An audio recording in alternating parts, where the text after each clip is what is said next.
Welcome to the Royal InReach program today, and thank you for being with us. My name's Fiona Reid, and joining me today is Nicole, Janet and Sarah, and we're going to be discussing body image and self-esteem.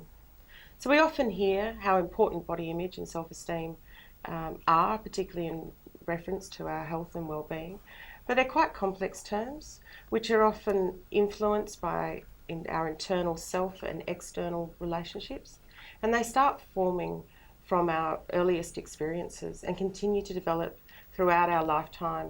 They change as we go through different periods of time as well, which influence our general health and well-being as well as our relationship with others. So when we use those terms, Nicole, what are we meaning? What is body image and self-esteem, and how do they relate to each other? Well, you're right, Fiona, they are huge ideas. But to put it simply, self-esteem is a positive or negative attitude about you. So it's how you think about yourself. And body image is how you see yourself and is closely linked to self-esteem. Yeah, I think Nicole summed it up nicely there, but probably I think for me, self-esteem is about your inner core. It's more about yourself and your own relationship with yourself, and body image is often what you see when you look in the mirror, and that may be distorted sometimes. So Sarah, as I referred to at the start, self-esteem and body image develop from our very earliest experiences, and they continue to develop over time and they change. Can you talk a bit about what those influences are on our self-esteem and body image? Yeah, sure, Fiona. So there's lots of things that influence our body image and self-esteem, but there's three main ones that I'm going to touch on today. So the first one is puberty and development. So quite often when we go through puberty, our body goes through lots of changes, and this is when we first become aware of our own self-esteem and also our own body image as well. Quite often relationships start becoming important, and what we look like starts becoming important. So this is really a key time in someone's life when these ideas start to develop. Secondly, it can be our families and our school environment, our peers as well. The environment we grow up in can really affect how we think about ourselves. What our parents might say, what our siblings might say, and what our peers say about themselves and also about other people as well. And thirdly, it's the media and other outside influences. So, what we see around us, and the media dominates so much of our lives, from TVs, magazines, movies, newspapers. It's how much we take these things into account and how much we let these things affect us. And I can understand the importance of life stages and developmental stages, and I would think that that's not just associated with puberty, that's at different times, perhaps during pregnancy or menopause or as we age, and that our relationships have an impact on our self-esteem, body image, and how we perceive ourselves. Yet, as you said, the media does play a big role or a large role in determining what we should ideally look like, in inverted commas. Just how much does the media impact on self-esteem and body image? How much the media impacts on us really is dependent on the two things I spoke about earlier, so development and our relationships with our family and our peers as well. So the media can either affect us greatly, we can really absorb what we see, on those magazines and on the movies, or, we can take it in a small amount and we can kind of let it go. The media certainly portrays an idealistic body image in a certain type, and I've got some images with us today that just are some of the pictures that we might see commonly in a magazine or in the movies, and they're all, buff bodies, thin waist, like taunt thighs. It's very unrealistic, and it's quite often the image is though that young people think that they have to aspire, young and old as well, not just young people, but there's certainly a lot of pressure on people of all ages to look, like these kind of perfect. And are those images real images? Quite often not, no. I've also got some photoshopped images with us today, and you can just see how much that's been altered and been changed. And she was a beautiful woman to start off with. But those those curves have been smoothed away. Her legs have been made thinner. She's been lightened and altered. And so what we see in magazines is quite often not what people look like in real life at all. And yet we've got this generation where we all aspire to be something that's just not reality. It's not real. So it's very, very difficult to get your head around that concept, that, things that surround us so wholly are quite often just a fantasy world. And I remember when we were talking about doing this show today, that's not just in adult magazines. It's also done with children in clothing, advertising and such. So that those images are being targeted at a younger and younger age in terms of what's reality and what's not. It's quite frightening. And certainly, if a child's in an advertisement or in a movie, they're still made up in the same way that an adult is. So with makeup, hair done, and children generally speaking, don't get dressed up like that, and yet they're feeling all of this kind of pressure. So what behaviours and thoughts might I experience if I had a healthy, balanced sense of self, where I have that robust self-esteem and a positive body image? I think that the main thing is about positive self-talk, is how you're talking to yourself. We often have a tape that runs over and over in our heads that it is constantly judging, how we see ourselves and how we behave. And to just build on what Sarah was saying before around the media, it's often our first experience to what is seen as normal and beautiful. So if we surround ourselves with people and things and activities that actually help us feel good about ourselves and show us a sense of confidence, self-respect and respect to others as well, so being conscious of how we're talking about other people as well as ourselves, being open to feedback, either about how we look or how we behave, being able to do that in a way where we're not personalising it, is a sign of a healthy self-esteem and body image. A balance between time with ourselves and time with others, being okay to do that as well, and also just being able to feel comfortable in our own skin. And I think that's something that happens throughout time. It's not something that we're often born with. How you feel when you're a teenager is very different to how you feel in your 30s, and that's something that I definitely have a personal experience of, in how I felt as a teenager was very uncomfortable in my own skin, and I think on the outside people would assume that I had everything that was perceived as beautiful, yet felt very different on the inside. So I think that's something important to remember as well, is what you see on the outside isn't necessarily reflective on how a person feels about themselves on the inside. Yeah, and that experience of internal self-talk and how we view ourselves is often can be in contradiction to how others are viewing us. So we've touched on this, our self-esteem and our body image changes over time depending on what stage of life we're at, who we're with, and what we're doing at that time, particularly perhaps if we're out of our comfort zone or we're with people that we feel quite comfortable and relaxed with. For myself, when I was experiencing chronic pain in my 20s and 30s, and I wasn't able to do very much physically, and I'd been quite used to having been quite physically active, I really struggled with my sense of self, my own body image, and I'm wondering, when we have those times where it's a struggle or we're having changes that make it difficult to have that positive or balanced sense of self, is there strategies or things that we can do to maintain or even improve self-esteem and body image? Yeah, definitely. I think that there's a lot of information out there on different kind of strategies. I'm just going to talk about one today, and that was it's actually come from the Oprah Winfrey website, and she does a lot around body image and self-esteem. But if you look out there is quite a few. So this is a 3-step process. that is talked about. It's 3 quite very simple steps. So the first one is to cut out your junk thoughts. So we all have those junk thoughts, these really negative thoughts that we have about ourselves.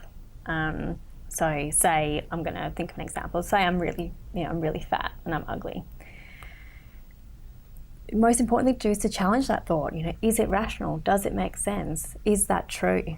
And really look at that and really work through it and just decide whether or not what you're telling yourself is really the reality. Step 2 is to replace these negative thoughts with positive ones and to cultivate your own self-respect and almost create your own thoughts. So you can do this by writing things down.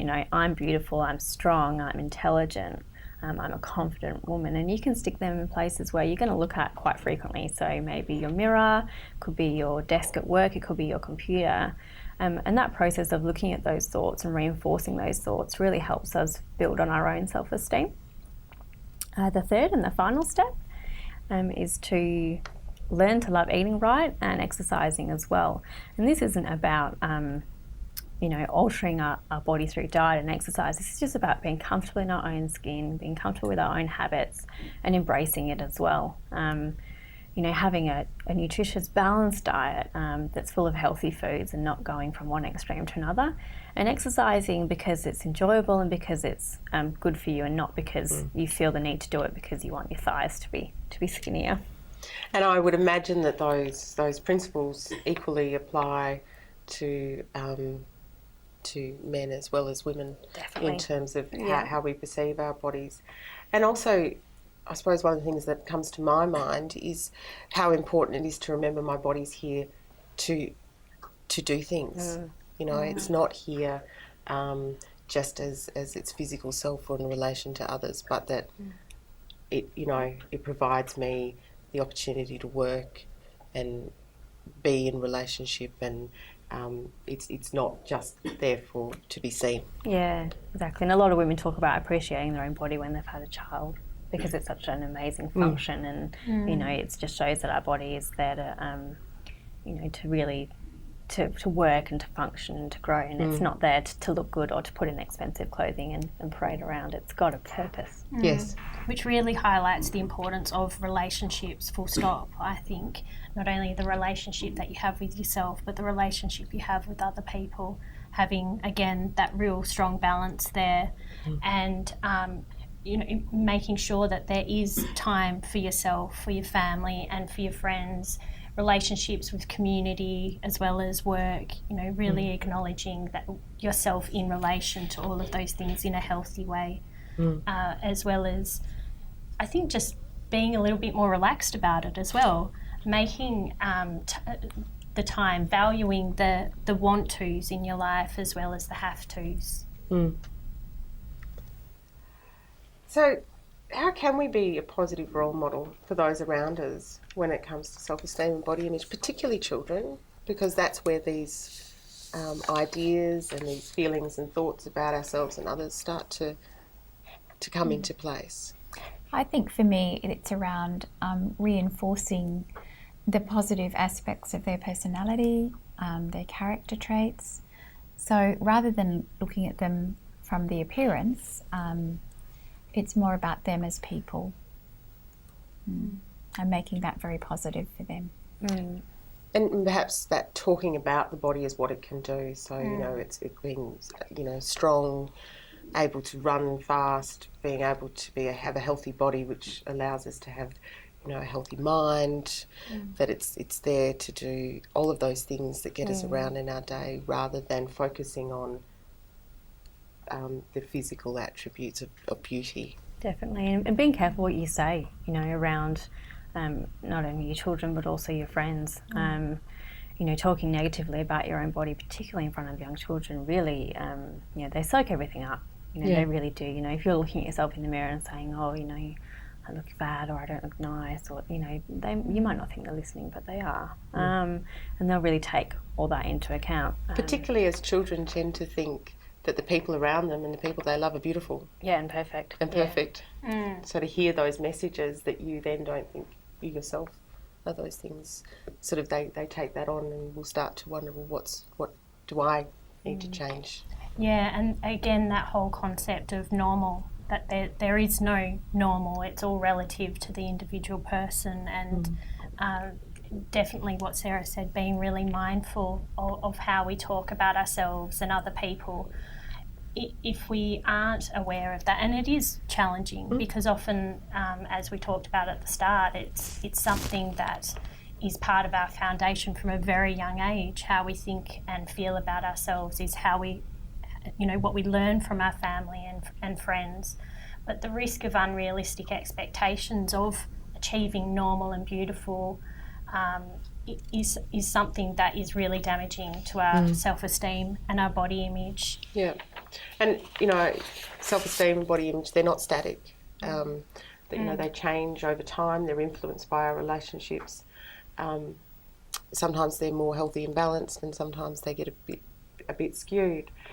What about when our self-esteem and body image is unbalanced and unhealthy? So I'm sort of thinking around when there's the connection between our sense of self, that unbalanced body image, poor self-esteem, that then leads to things like eating disorders. And that's far more complex than just our relationship with food and diet. So I'm just wondering, Janet, if you might be able to talk about that a little bit. Sure. Certainly, eating disorders can present in different people at different times in their lives as a manifestation or a response to stress in their life. It could be physical, it could be emotional, it definitely could be mental issues. Some people have experienced abuse or trauma, and their way of reflecting that is to assume control over what they eat and when they eat and how they eat it. So there are some different types of eating disorders that can present. One of them is anorexia nervosa, which is where they're very, very mindful and limit the amount of food that they actually take in every day or with every meal. They also tend to over-exercise, so they're fanatical. They're the people you'll see pounding the pavements, 3 or 4 times a day, going to the gym as well. And in their eyes, it's never enough. They feel very like they're not quite getting there. So if they looked in the mirror, they would see themselves as still overweight, but in reality, a lot of them are actually very thin. So it's a very serious disorder. It generally, eating disorders generally start to present in the teens to late teens, but can present at any age. There are documented cases of really young children actually presenting with eating disorders. And how does that interrelate then with self-esteem and body image, Janet? Well, it's how they view themselves. In their eyes, they want to be perfect, but they feel that their bodies are not perfect. And they generally have a low self-esteem where they feel that they don't quite measure up.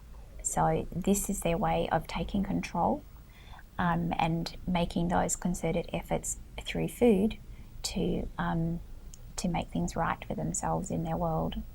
So you spoke about anorexia. Are there other common eating disorders that can develop? Yeah, another one is bulimia nervosa, which is where people eat a lot. This one's a little bit trickier to actually be identified because, a teenager, for example, can come and sit down and have a normal dinner with their family, but then straight after they've eaten will go into the bathroom and vomit. Or take laxatives to make themselves pass the food very quickly. So a little bit trickier to identify in that instance. The final one really is binge eating, where people eat. They feel empty or hollow inside, so that's an emotional need that isn't being met for them. And they attempt to fill that by eating food, and all that food is then purged. They bring it up at some other stage. So, and they eat when they're not hungry. They continue to eat. So you'll see people sitting down to a buffet, for example, with 5 or 6 even more platefuls of food and eating it, which is an enormous amount of food. And still they don't feel full. They still feel if something is missing within their lives. Nicole, did you want to make a comment about that in terms of emotional eating? I think we've talked a little bit about mindfulness, and I think it comes into there about control. Like Janet said, eating disorders can be an expression of control at a time when we feel really out of control in our lives. So one way we can take a step around that and look at it differently is taking the time to find other ways of expressing strong emotions, and that's something that you can learn from your family, or you can choose to learn yourself, either in consultation with a counsellor or through your own exploration as well. But the main point around that is finding a way that works for you. It's unique to you. So for some people it's exercise, some people it's gardening, some people it's art, reading, writing, talking as well. But basically it's about finding something that doesn't hurt yourself or other people. That's the most important bit. So eating disorders, do they only affect girls and women, Janet? No, they don't. At the moment, the statistics are reflecting that 1 in 4 people will actually develop or suffer from an eating disorder, particularly in that teenage sort of age group. But out of those numbers, there is an increasing amount of boys or young men who are actually developing those disorders now. So the pressure on young people today is huge, and this is being reflected in that way. I think that goes back to the media. We're now seeing increased images of those boys with these kind of ripped abs and not much body fat on them, and there's that increasing pressure that not only do women need to look a certain way, but also so do men. Which perhaps wasn't there so much 20 years ago, 30 years ago. Yeah. I was doing some reading about this actually just recently, and what I discovered is that even people who are elite sports people have pressure put on them to either bulk up, particularly in the more contact sports, so rugby, soccer, etc., where their coach is telling them, young men, to bulk up, and these guys develop inadvertently an eating disorder. Also too, a lot of people who are famous, people that we see in the media, like Lady Gaga, for example, has revealed that she's actually suffered from an eating disorder as a young person, because the pressure on them to maintain their fitness, their look, their image, their appeal, is huge. It is huge. They also have that desire to want to achieve, incredible heights with their chosen profession. So that's an enormous amount of stress on them. Yeah. And I would imagine these types of behaviours actually have quite a profound impact on the person experiencing them, whether that be a physical impact or an impact on their relationships. What kind of effects might one see? Yeah, so I think what's important to remember about an eating disorder is that it does affect us mentally as well as physically. Quite often we concentrate on the physical because in some cases an eating disorder is quite obvious to look at, but really what's going on is predominantly mental. So with eating disorders can anxiety, depression, and a whole lot of other mental health issues may surround an eating disorder as well. People might be moody, not themselves, and even may switch to drugs or alcohol as a way of coping. And controlling food as well. Exactly, yeah. You quite often hear the, if you watch movies or if you're involved in any kind of dance, ballerinas used to smoke in order to stay skinny, chain smoke. In order to be able to control the amount of food that they ate. Secondly, it is physical as well. We'll quite often see those people that suffer from an eating disorder have headaches, dizziness, tiredness, may have bad skin, bad acne as well, because they're just not getting the right nutrition. dry hair, bad nails, as well as constipation, diarrhea. For women, their periods often cease. They're just not getting enough calories for the body to maintain its function. So the body's very clever. It will start to shut down. And the first thing that often goes is that menstruation, because it seems it's unnecessary. And the body will say, well, I've not got enough calories, I've not got enough food, so we're going to stop this. And that can be very damaging if it goes on for a long time. It can affect fertility and childbirth. And it also affects other people in your life as well.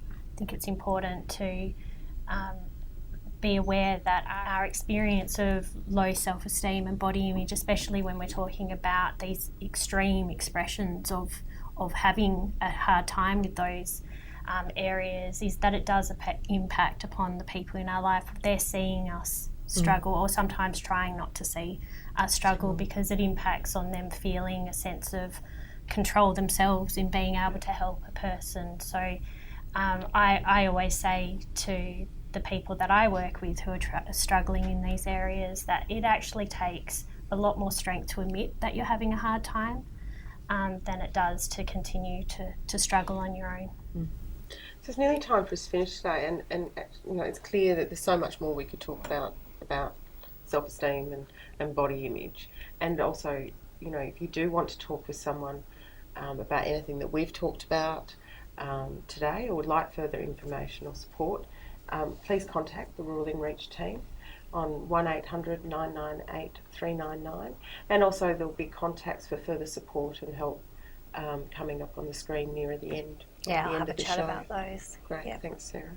Before we do finish, Nicole and Janet and Sarah, what would you like people to take away from today? What's the key points that you would like people to come away with? I have two. I'd really like to strongly emphasise the importance that there's no such thing as normal, that we're all different and beautiful in our own way, and that's really important to continue to give ourselves that message as well as the people around us, particularly the children in our life. And secondly, to emphasise the importance of finding a safe way of expressing the strong feelings and emotions we have in our life. We all have them. We just need to find a way that works for us, that we can help process those feelings in a way that doesn't hurt ourselves or other people. I've got a couple as well. The first one is that if you are having difficulties around any of these issues that we've been talking about today, then possibly for you the best place to start if you want help is to access your GP, because from there referral pathways can be opened up for you, and that would be a really great place to start. The second one is to remember that we're all whole people. We're made up of lots of different parts. So it's not just the physical, it's the emotional and the mental as well. And it's about acknowledging us as individuals and that we are unique, and we all deserve to be happy and comfortable with ourselves. It's just remembering that, the models and the celebrities and the things that we see in the media, they're quite often not real. They're quite often skewed and they're a fantasy. So really second guess everything that you see. Try not to look at those images and think, oh, that's what I need to look like, because that's not even what that person looks like if you were to meet them in real life. So don't put that pressure on yourself. It's unrealistic, and it's quite often unachievable. Yeah. And I think also that importance that, we don't all feel brilliant all the time. We have our bad days, and that too is normal. It's absolutely fine. It's about how we accept who we are and the relationships we have in our life. And we don't have to accept relationships that don't support a positive and balanced sense of self. And we don't have to accept those messages. Sarah, can you just go through the other helplines? Yeah, so I've got some phone numbers and some resources that I brought with us today. So there's the Kids Helpline, and that's 1800 551 800. There's the Butterfly Foundation, and they directly work with people that are suffering from eating disorders, and that number is 1800 334 673. There's also Lifeline, and that's 13 11 14. And there's two website addresses, and that's reachout.com and the butterflyfoundation.org.au. So they're all great places to go for further information or for further support as well. There's also our program available, and that is the Rural In Reach program. We have counsellors and social workers available to chat to you about all the issues we spoke about today, and those contact details will be on your screen now. Thanks for that, Sarah, and thank you all for joining us today. We look forward to seeing you next time when we'll be talking about the festive season, alcohol and moderation. So thank you to our panel, Nicole and Janet and Sarah, for talking about body image and self-esteem and the impact that that can have upon our lives. So till next time, be gentle with yourself and to others. Bye. Bye. Thanks. Bye.